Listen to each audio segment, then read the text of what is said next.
1957 കേരളം രൂപം കൊണ്ടതിന് ശേഷം സംസ്ഥാനത്തെ ആദ്യത്തെ മന്ത്രിസഭയായിട്ട് EMS ഗവൺമെന്റ് നിലവിൽ വരുന്നു. EMS അന്ന് വിപ്ലവകരമായ ചില നിയമങ്ങൾക്ക് തുടക്കം കുറിച്ചു.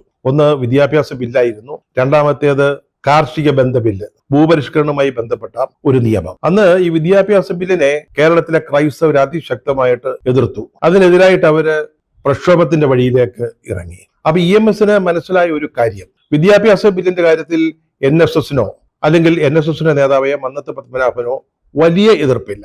അതേസമയം കാർഷിക ബന്ധ ബിൽ നടപ്പാവുകയാണെങ്കിൽ അത് NSSനെ ചൊടിപ്പിക്കും. കാരണം ആ ബിൽ നിയമമാകുന്നതിലൂടെ ഏറ്റവും കൂടുതൽ ഭൂമി നഷ്ടപ്പെടാൻ പോകുന്നത് നായർ സമുദായത്തിൽ പെട്ടവർക്കായിരിക്കും.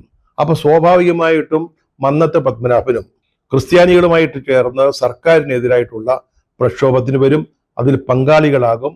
അത് തടയണം എന്ന് EMS കണക്ക് കൂട്ടി. കാരണം ക്രൈസ്തവരും നായർ വിഭാഗവും തമ്മിൽ യോജിച്ചൊരു സമരം ഉണ്ടാവരുത്.